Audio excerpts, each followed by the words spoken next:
Welcome to the Lights Lounge, your weekly home for all things Las Vegas Lights FC. We'll be here every single week in 2025 on Tuesday afternoon. You can join us for a deeper dive into everything that happens on the pitch, including match previews and analysis, alongside a new guest every single week. Coming up, the Lights have their first away trip of the year away at the Oakland Roots after a bye last weekend. Alongside me today to break down the Roots match and talk about his journey to Las Vegas, I have your captain, Valentin Noël. Val, welcome to the Lights Lounge. Thanks for having me. Let's jump straight into it. Had a bit of a week off with the bye week, pretty early in the season for a bye week. How was that week off after sort of a hectic start, preseason, 2 home games? It got going really fast, and now a chance to step back a little bit. Yeah, definitely. It's always weird to have a bye week after only 2 games of the season, but it felt pretty. It was a good reset. Having 2 days off to try to digest preseason, those first 2 games, and at the end of the day, I think it's been pretty good moving forward. Yeah. Yesterday, maybe some social content coming out about this soon, but a little barbecue, utilizing the time off well. Any thoughts on goalkeeper coach Max's grilling ability and talents? Well, it was pretty good. I gotta admit that Maxi worked hard on that barbecue, and it was a fun time. Good to have everyone around. Good moment, good memories, and that's why we do it. Yeah, I jumped out there too. The steak was pretty. Right? I jumped out there right at the end. I made sure all the players got some first, but it was. I just got the red meat. It was good stuff. Yeah, and it's nice too. I think there's a good culture around because they were doing the barbecue right outside the locker room, just a chance for everyone to be outside. The weather's turning here in Vegas. It's getting warmer. We were talking about that on the way up here. But nice too, like players were getting stuff. Front office staff was coming over and chatting and getting some stuff too. So I think a good little culture building around that stuff. So right, definitely. Okay, let's jump to the analysis piece. Coming up, got a game in Oakland against the Roots. They just had their home opener. They're playing at the Coliseum now that the Oakland Athletics have left that stadium. They had 26,000 plus, set a USL attendance record with that. Does seeing that last weekend while you're sitting at home on Saturday excite you for this match coming up? Oh, 100%, yeah. When, on social media, when you start seeing the videos and everything, it's just, that's what you play, like, you play the game for those kind of nights, literally, and seeing the turnaround at Oakland Stadium that prior to this one was not great at all, and being able to having 25,000 people and playing in front of all those fans, we are definitely excited and can't wait for that game. That's what keeps you going, right? I mean, training, it gets really monotonous. It's just obviously you don't play. I mean, you play for win, you play for your family, you play for a lot of things, but having to play in front of that amount of people is just it's unbeatable. You just you have a different feeling about things, and it's exciting. So to talk about Oakland a little bit specifically, they've opened the season with 3 straight losses, but I'm not sure that tells the whole story about them. They've been really competitive in every game they've played so far. It was a 4-2 loss away at Orange County, a 3-2 loss away at Monterey Bay, and then a 2-1 loss in that home opener we're referencing against San Antonio. So they've yet to be shut out. They're scoring multiple goals, and they just haven't quite got across the line. What are you seeing from them as you start to look at the film and start to think about playing them on the weekend? Well, in the particularity of USL is any team can beat anyone. So the ranking don't really matter. You can be first and lose against the last place. So right now Oakland is doesn't seem to be in a great form. But they're a good team. They can be really. They can hurt you in transition. You got to be careful about the way we start playing, where do we lose the ball, where those things needs to be addressed, and but we have to go there with the mentality of playing any team. It's like playing whoever's first now. I think Monterey Bay or something, and or Oakland, doesn't matter. You have to bring your A game and perform. Yeah, absolutely. And I think, obviously they're coming off 3 losses, so they're hyper motivated to get a result, and that's always a dangerous time to play a team. And same thing for our side of things too, though, coming off a really tough 3-2 loss against New Mexico, a bye week to stew on that a little bit, time to regain some momentum with the first away game. Right. Yeah, let's say the disadvantage of a bye week is you're still thinking about that game. When you have a game right away, you can move on. And I feel like with this tough loss where I thought we deserved better, it's just, you don't have only 1 week to move on. Now you have 2 weeks, so just like in the back of your head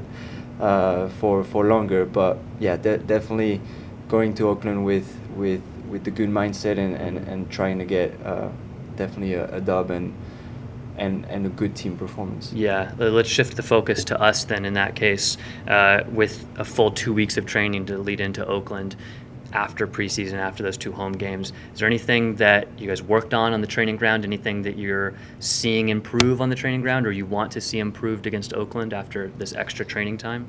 Well, I feel like during our whole preseason and those first game with dealing with new players arriving, we had to set up the base, and with having a new coach and new system, you have to be on the same page as quick as possible. And I don't think we were at the end of preseason, and it was normal according to the condition, like the way preseason went on. Like you deal with injuries, etc. But you have to set up the base, and the base were most likely without the ball.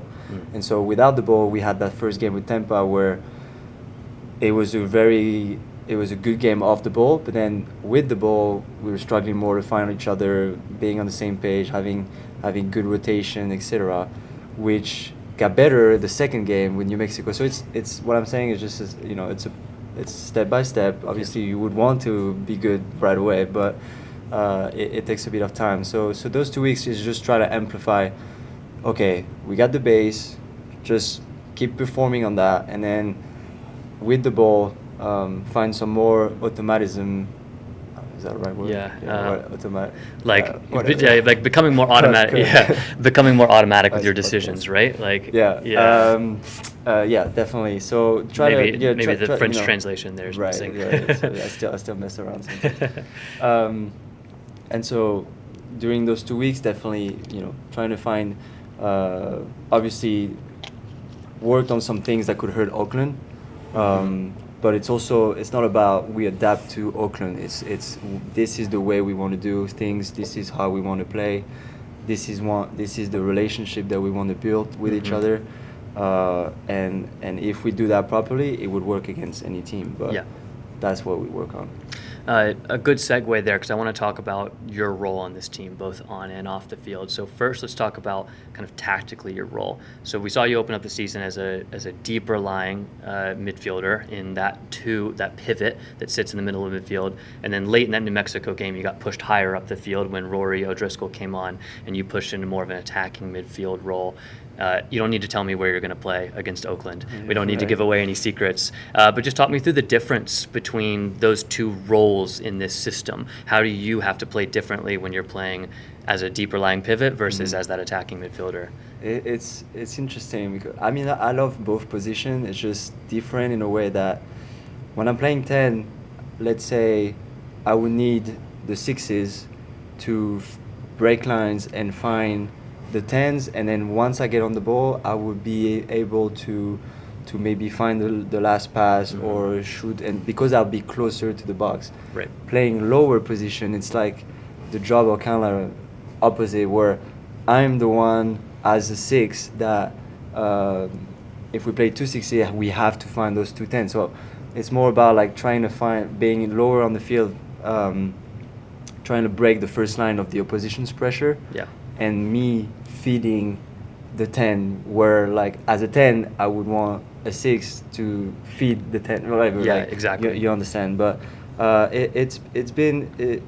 like both. It's just different role on the field, but I know that I'm still trying to combine both because as a 6, even being a little further away from the box, I still try to put myself into positions that I'm able to maybe find the last pass or shot like just top of the box, to just try to help my teammate win. Yeah. So.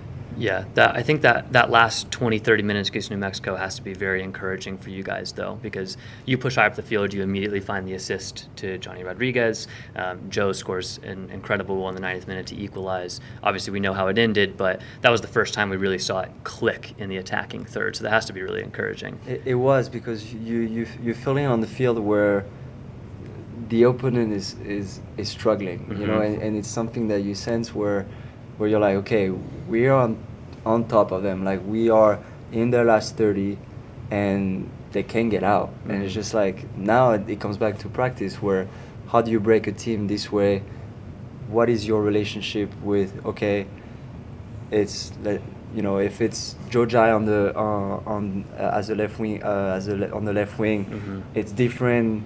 I'll play differently than if it's Shaft or Right. or Gennaro, you know, Mm-hmm. stuff like that. So it's just understanding who you're playing with, the connection, the relation with him, with each other, and then try and new things and to create opportunities and chances in front of the goal. Yeah, absolutely. And that just takes time, and it will continue to come. Let's talk about your role off the field. Obviously, this year with Charlie Adams' departure to Colorado Springs Switchbacks, you served as a vice captain last year, wore the captain's armband a few times, but have stepped into that full-time club captain role.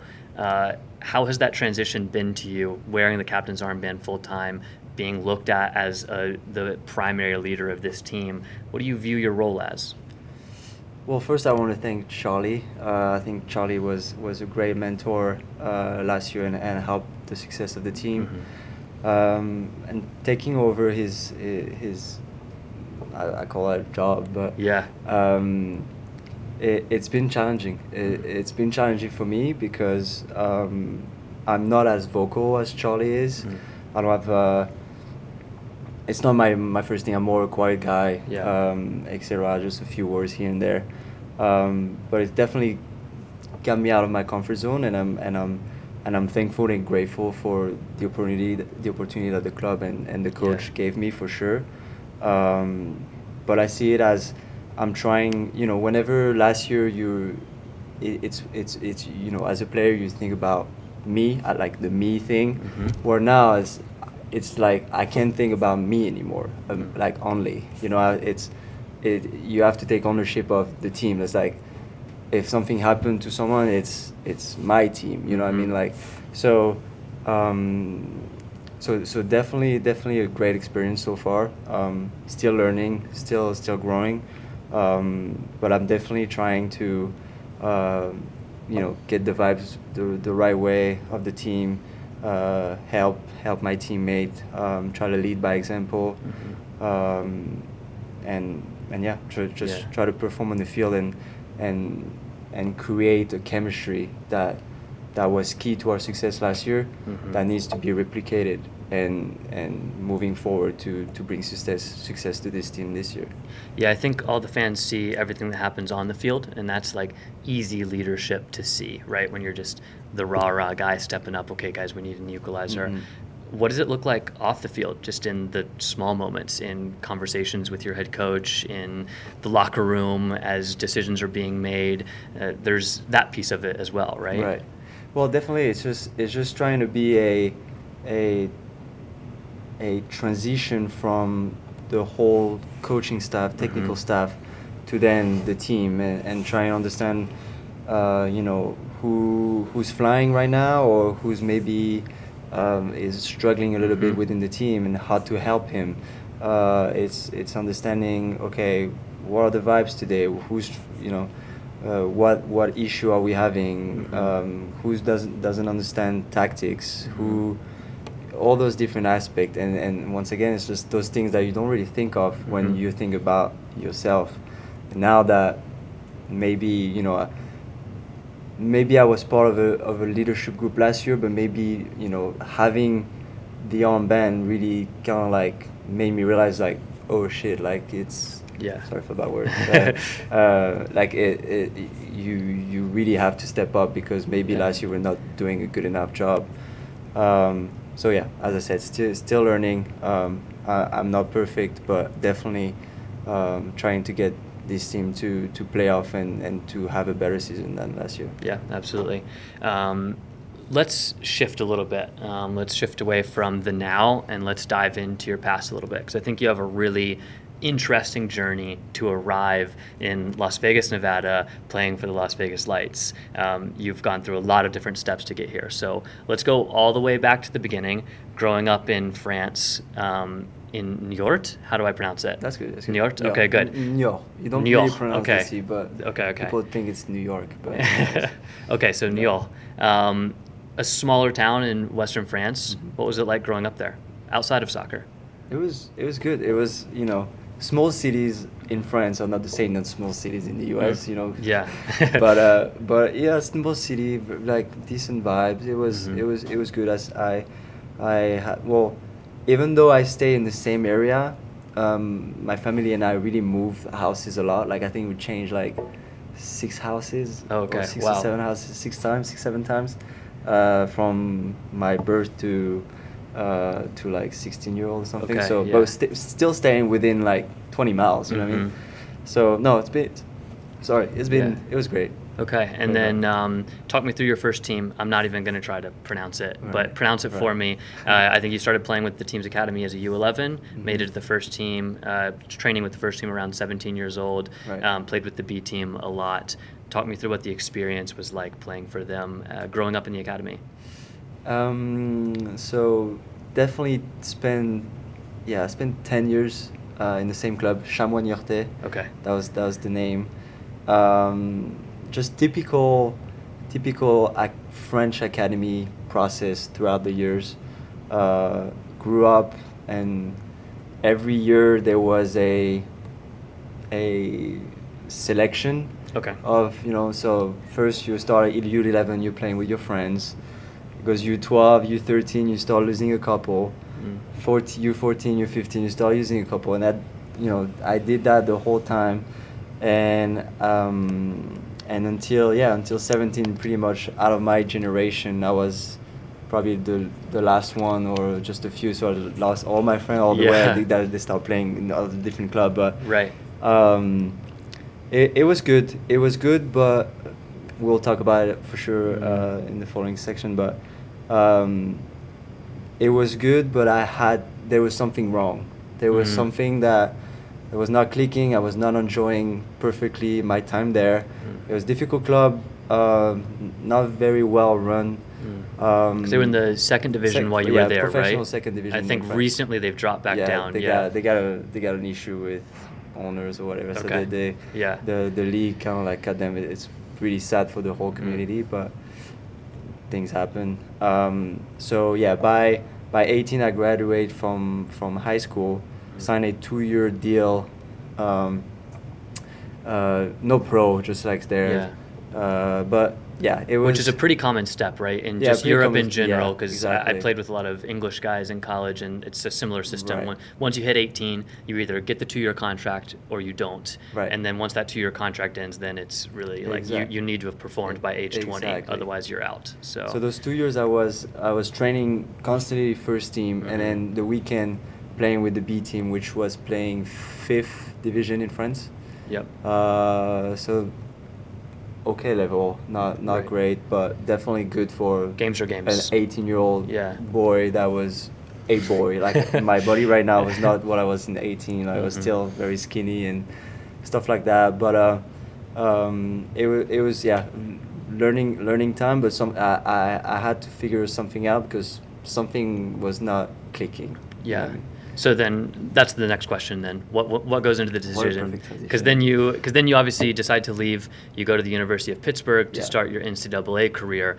That's a big move. You've played for your hometown club all the way through 18, 19, almost Yeah. 20 at this point, and you decide to move across the Atlantic Ocean. Right. What goes into that decision? How does that even come to pass? It was just following a voice inside myself, literally, because I arrived in the moment where, so I'm done with those 2 years, and the club is not renewing. They either sign you a professional contract or they tell you thank you, goodbye. Yeah. And so they told me thank you, goodbye, and I was at the moment where I could have find another club in France. I had a few interests. I could have gone to maybe a place where there was Portugal, there was Croatia, Okay. there was like, Yep. but like lower division leagues where I was like, you just have a high school degree. I was pretty okay at school. I was pretty good. Now doing school on the side a little bit, but I wanted to be bilingual. Bilingual. Yeah.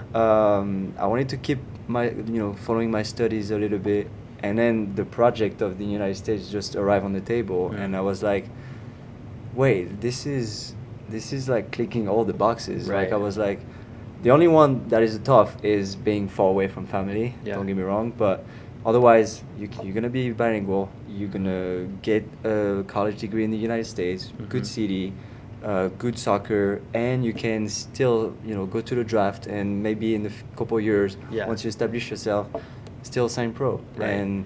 But if it doesn't, then and if you it now have a doesn't, backup now plan. I have a backup plan. So really, it was just like I wanted to.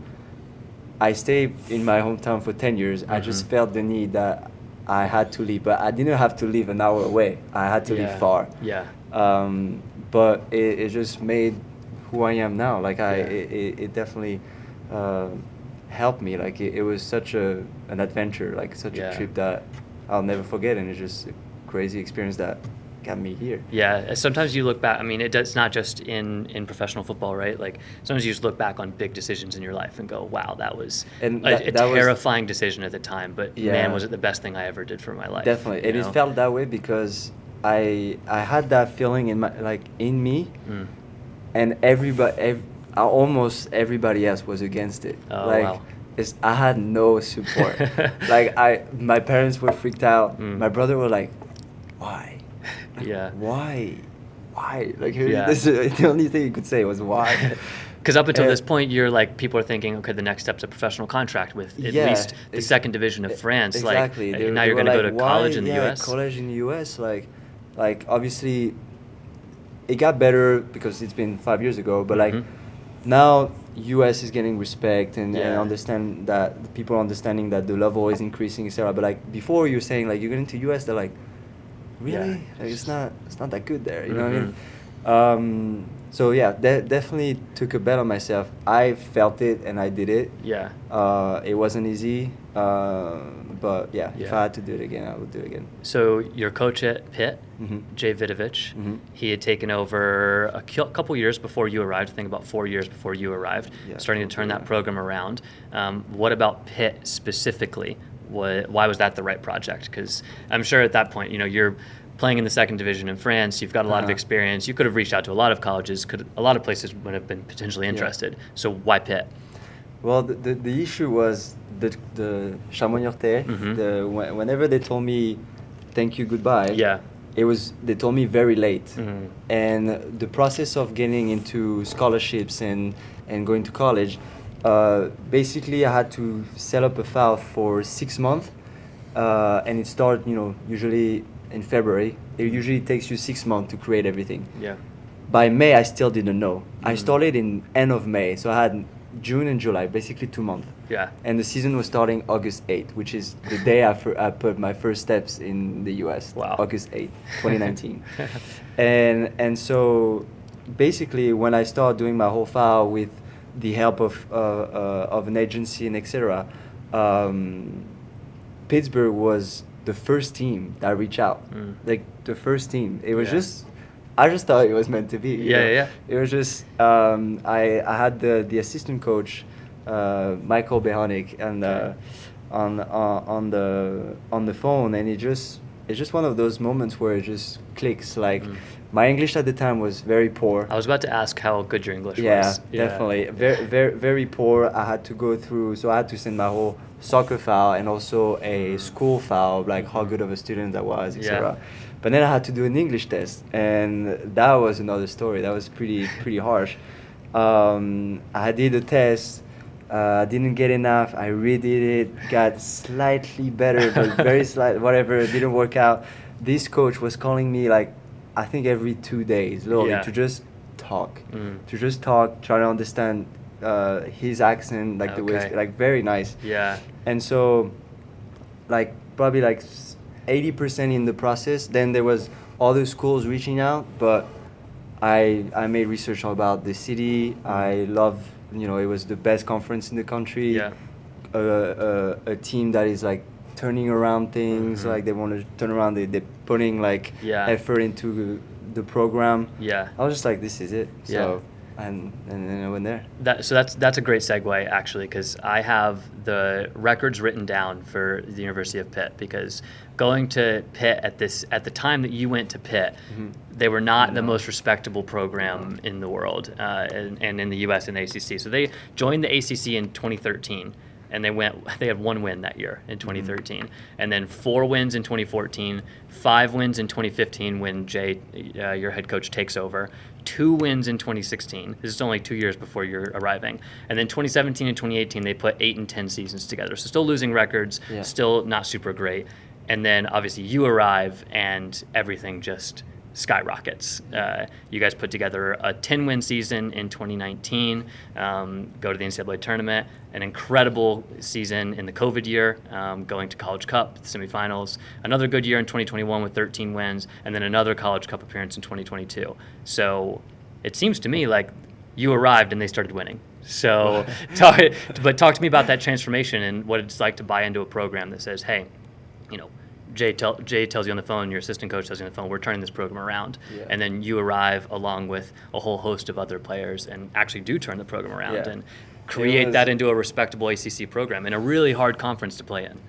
It was a risky move. When I think of it now, I feel like I was very immature, and I was like that was risky. Like I'm glad it worked out, but like that was whoa.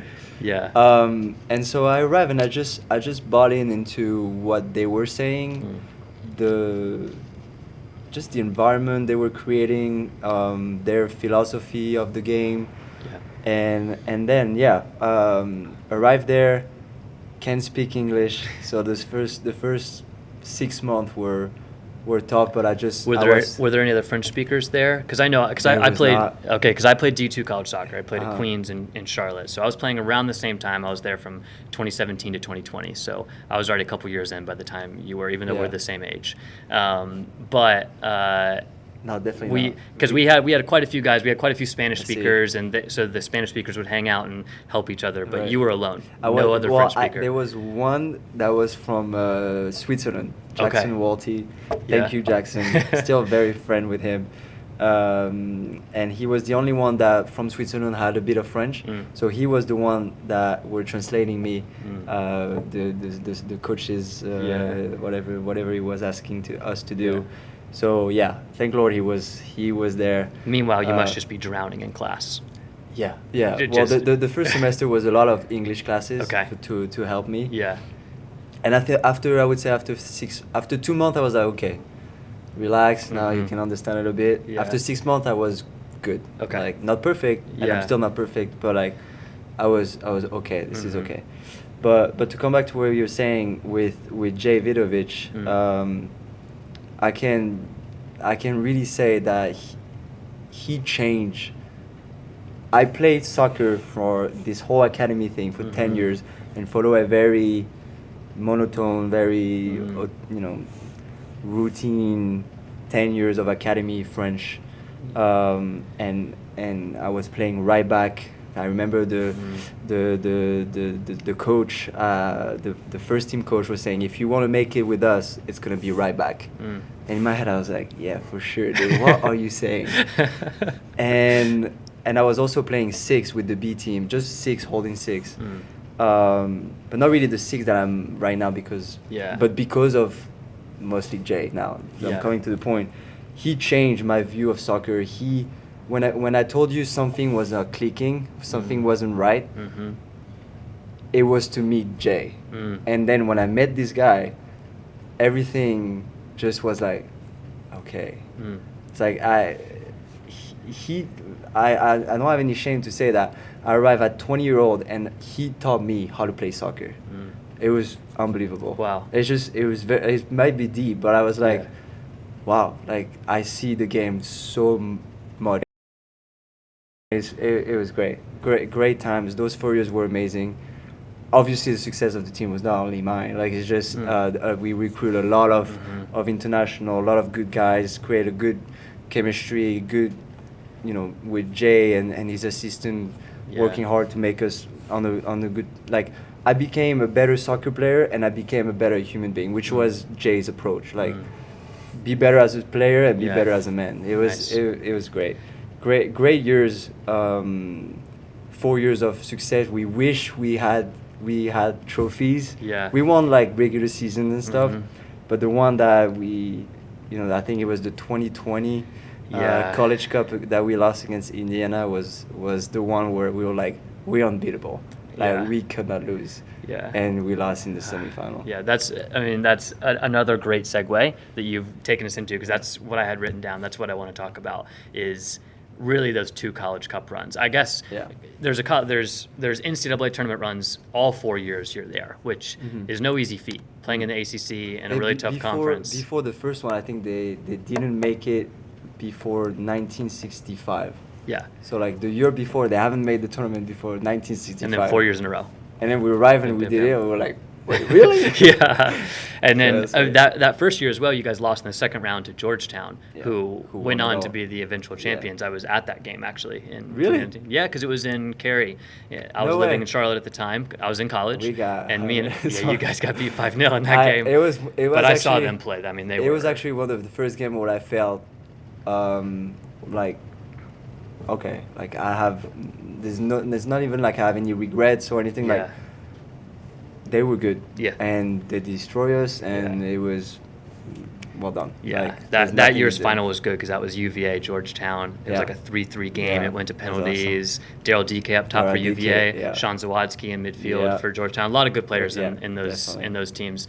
But then obviously the next year is the year that maybe you look back on, because you reached the College Cup also your senior year in 2022. But it seems don't feel the same. Like we just had a bad game. This bad game. Yeah.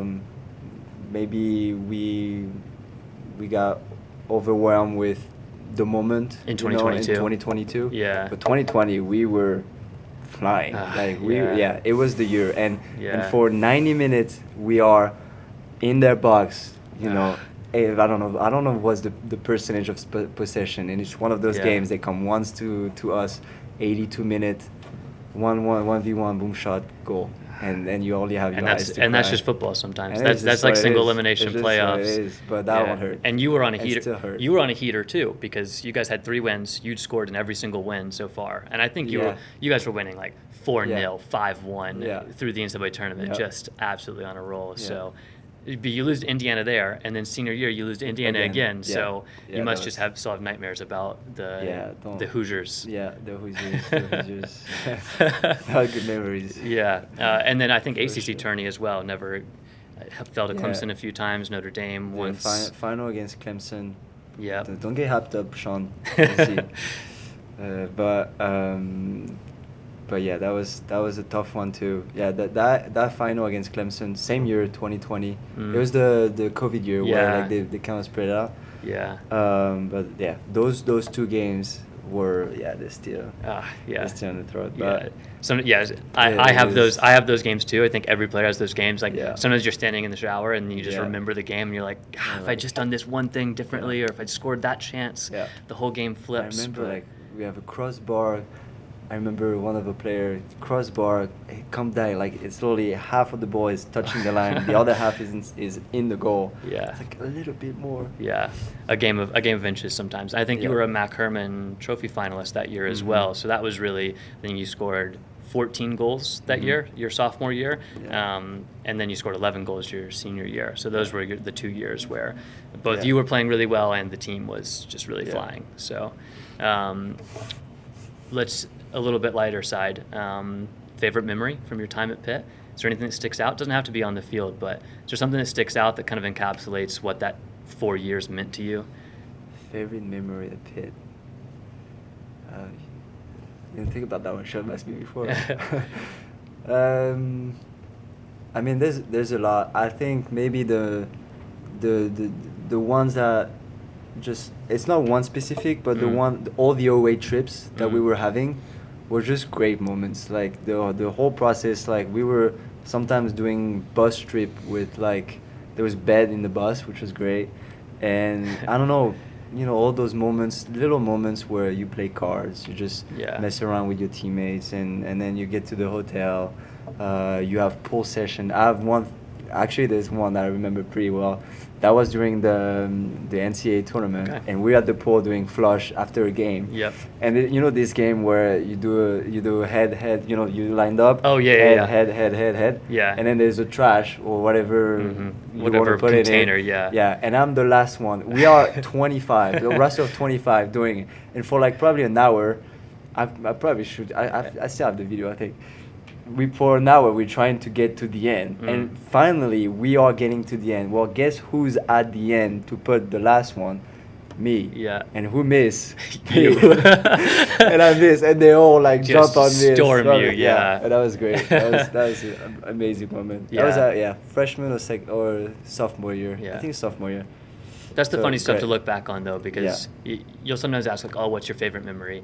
And obviously you guys had some incredible NCAA tournament wins, that kind of stuff, but it's often moments like that that will pop up in your head and go, no, but like that's what it really means. Like that's what it means to be a part of a team, and exactly.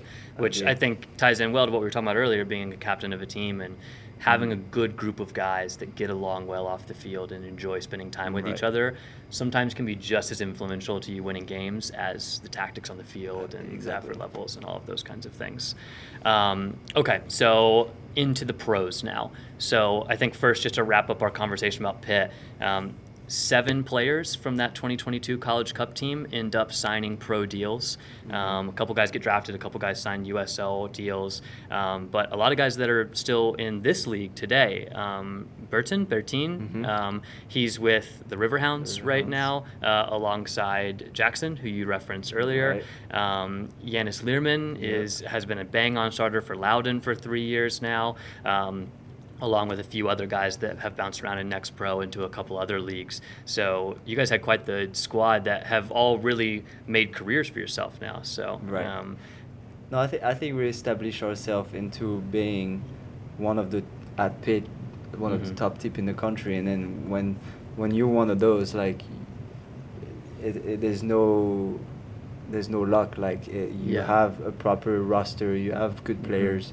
To be successful, and then I'm glad everybody, a lot of us got opportunities. It just shows the talent level to see. Like I think Giannis has 59 appearances for Loudoun over 3 years. He's just been a bang-on starter ever since he got there. Bertin scored. He went on loan to the Riverhounds late last year. Scored 5 goals in 7 games. Like it shows the talent level that you guys had. That you make that jump and people are immediately contributing. No, definitely. Okay, so for you, though, you got drafted 20th overall in the 2023 MLS Super Draft. What did that moment feel like to get drafted? Because ultimately, we talked earlier about you going to Pitt from France, and the end goal was, if I go and it works out, I can get drafted, and now here you are, 20th overall, going to Austin FC. What did that feel like? At that time, it felt like, obviously I knew from other people, other players' experience, what the draft was looking like and what it was really. But I just remember, like, I was with my coaches, I was with Bertin, it was me and him, and just being selected, and also being selected that high, it just felt like an achievement, which wasn't really, because it's just a pick technically. Yeah, because you still have to go. What people don't realize about the MLS Super Draft is they're just drafting your rights. Exactly. You still have to show up to preseason and earn a pro contract. You're not signing anything. But at the time, it still felt like it's validation. Okay, like validation, and it's like that's awesome. And with Austin, long story short, but it was coming back to the Pitt decision to go to Pitt, it felt like the next step. It was meant to be as well. It's like I was not really looking for getting drafted by any other team. I knew it was Austin. I had meetings with them before, you talk, etc. It's like I was just waiting for Austin's pick. It's like, when are they? And also when I saw that Austin was not the first round pick 20 supposed to be. It was DC United. And the next pick for Austin was supposed to be in the second round. What they did is they bought the pick for DC United, whatever GAM, the money, and to get me at the 20. Oh, yeah. So I was like, that's like extra validation. They traded up to get. I was like, they yeah. traded something to get me. I was Yeah. like, cool. Like Yeah. that's very positive because sometimes you could feel like they get drafted, but it doesn't, it's not like really they care or they didn't do their homework or whatever. They don't really know. Yeah. Here it felt differently, and once again it felt like I work like that. I work with the feeling, what I sense, etc. And I felt like this is cool. This is great city, good organization, good club, new. Yeah. Like it seems to be perfect next step. Yeah, absolutely. So before we talk about that season, let's talk about that preseason, because that's what we referenced. You still have to walk into preseason as a drafted player and earn that contract, because it's you see a lot of guys get drafted, they go to preseason for 2 weeks, the coach goes, this guy's not good enough, and they send him home, and then you're looking for your next team. So what was that preseason like? Did you feel the pressure walking in on the first day to perform straight away? Yeah, it's a little weird, and it gives me flashbacks from my time in France, where I was with the professional team and everything that it implies. But yeah, definitely felt like your first touches, you're like, you better not mess around, But I thought I was ready. I thought I had to do it. Like I had to eat everything. It's just like one of those moments. And for the first 2 weeks, we have 2 preseason games. We go to Florida for preseason and stuff like that. Everything's going well. Austin's coach is putting into a system that is perfect for me. Like literally, the whatever. I was like a left winger coming inside as a 10. Whatever. So it's Josh Wolf at the time, right? Exactly. Perfect for me. And the first 2 weeks really, the first week was rough, just trying to understand everybody. Not my best week. Second week I'm like, okay, now I'm in, and doing good. We play Philadelphia, I think Philadelphia.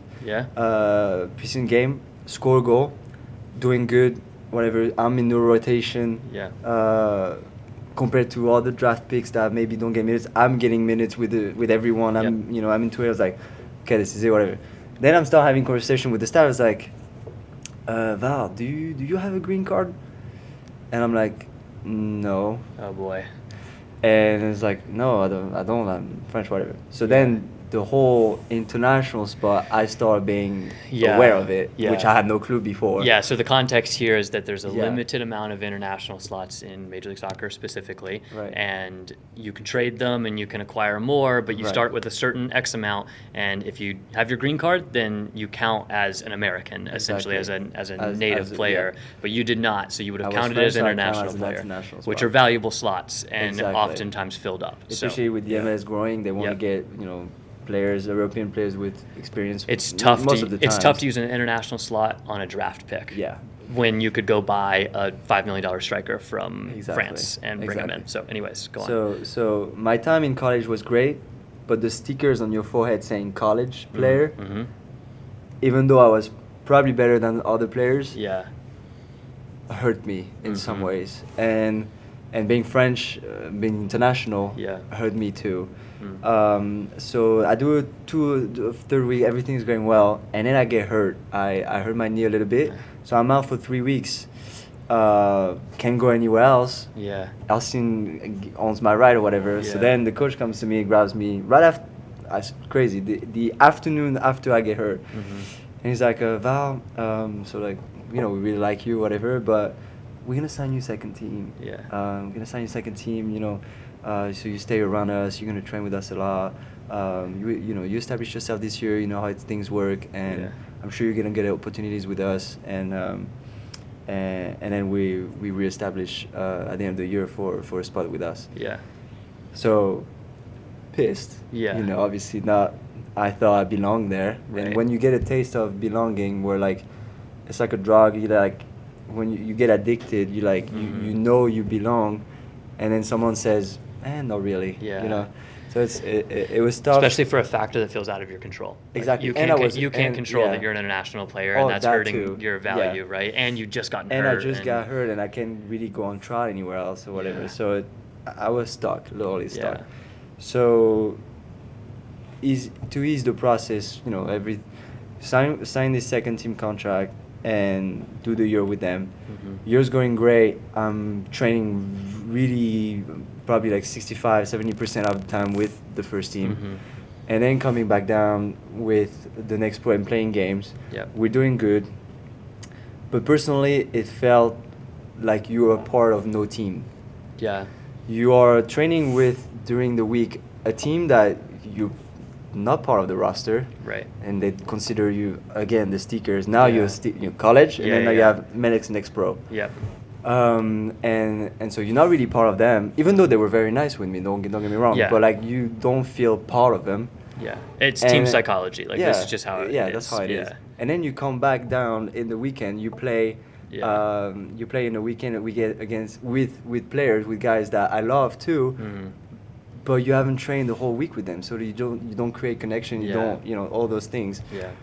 So difficult year. Even though we had success, difficult. But we got the best of it. I personally try to get the best of it. Unfortunately, didn't get as many opportunities that I wish I had. Always the jokes about the green card, like when you get a green card, when do you have a girlfriend, whatever, when you marry her, all those things. So not ideal. You did make one appearance in Leagues Cup against Mazatlan, so you did make your first team debut there, but that was the only time you saw an official first team appearance. Besides having just like friendly game with the first team, Right. got a lot of those. Yeah. But proper, either MLS or Leagues Cup or whatever. Mm-hmm. No, I did not. So it was frustrating on that end. But with my MLS Next Pro team, same thing, comes back to having a great group of guys, and we were all we made it good. We made it a good year, even though it was not easy, and we end up winning it all. So won the whole thing. Went on a little run through the MLS Next Pro Cup playoffs. You scored the technical game winner. You guys won 3-1 over Columbus Crew 2 in the final, away at Columbus Crew as well.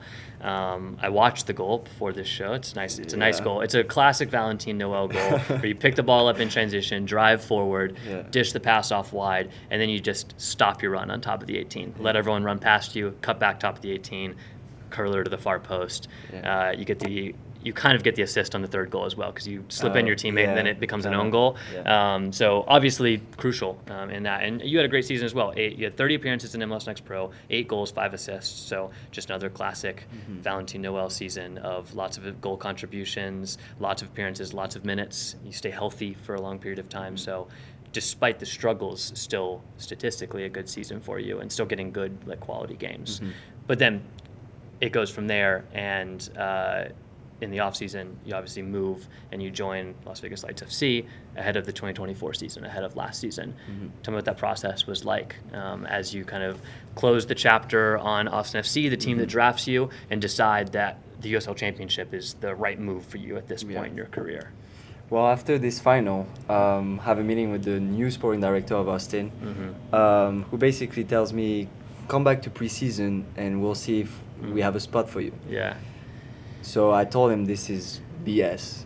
Straight to him, it's like, this is wrong. Like, you're lying to me. I know what's going to happen. I can predict the I'm going to play in MLS Next Pro again. No, I'm saying I'm going to come back. I'm going to work super hard to get fit. I'll go in preseason.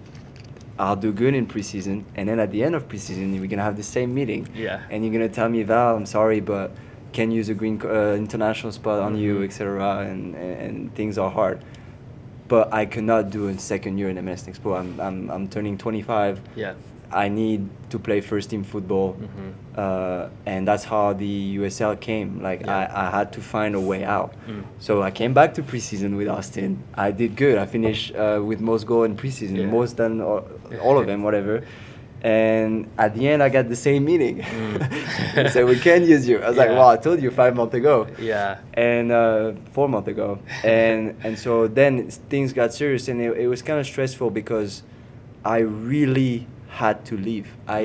I could not do the same year I did, even though it was still a positive year, and with growth and experience and good people. But I had to leave and for my own journey and my own growth, which is how with Dennis, who was the assistant coach of the MLS Next Pro, right? We were still in contact with him. The sporting director was in contact with him. And that's how it was done. I arrived. I remember. I think beginning of March, the Tuesday, and then we play away at Memphis, first game of the season, and I started it and I scored the beginning of the game. But it was, to summarize, it was crazy a little bit. It was stressful, but it was a big relief too, because if I had done a second year in Explore, it would have been waste of time. Yeah, and I find that really instructive about how you've approached your entire career, right? Like as I think back to this conversation we've had, you're in France and you make a big decision to be like, no, I feel like this is the right call. I'm going to Pitt. I'm going to America to play college soccer. That's then worked out for you. And then you come to the end of your time at Austin and you, again, make the same call where you're like, no, like I know what I need for my career. This is the right feeling. I'm going to do it. And then it pays off again, right? You have 38 appearances out of 39 games last year. I think you played that first game, you missed the second game against Tulsa, and then didn't miss another game the whole year. Scored 12 goals, had 7 assists. We made the Western Conference Final, obviously. Obviously, it becomes a really magical year as the team catches fire over the summer. And now here you are, like club captain, still bang on in the team, and the career's going well. So I guess when you make decisions, you're making the right ones. And when you go to teams win. So I don't know what there is to say about that, but I am definitely not alone. But it's definitely good to have on your resume. Yeah. But yeah, it just, while I'm enjoying the experience, and if 10 years from now I'll be looking back and be like, oh, I did this, I went there, I met those people, I played with this guy, did this, won this. I think I'll be proud. Yeah. But at the same time, right now, it still feels like this is not an easy road. Like I feel like all the players have easy road. It's like a big highway, and like Val's road is like, oh, he had to do this, he has to go there. So it's not easy. But that road's I think made me better as a player and better as a human being. And once again made me meet people and gave me memories and great experience. So can't complain for sure. Okay, let's close it off on this. You said it earlier in the interview while I was doing my research. You told Austin FC media the same thing. You said, in France, the coach told me if I want to make it to the pros, I'd have to play it right back. In college, I started playing as a midfielder and started learning how to play more offensively. I discovered the ability to score goals and be more decisive. So since you left France, you've scored 55 goals across NCAA and the pros. You've scored 20 professional goals. Anything that you'd like to say to the coach who told you you needed to be a right back? All respect to Sean Smart and our right backs here at the club, but anything to say to close this off here? It was just, I mean, he knew I was pretty versatile, but it's just, sometimes there's those things you miss on players. You think one way, but there's sometimes another, and I just prove him wrong, but would like to have a chat with him. All right, well, on that note, this is Valentin Noël. He's already got 1 assist this year, looking for more as the season continues. This Saturday, March 29th at Oakland Roots SC. You can watch the match on Triple SEN or ESPN Plus at 7:30 p.m. Pacific time. Val, thanks so much for the time. We'll see you guys next week. It's gonna fall in behind.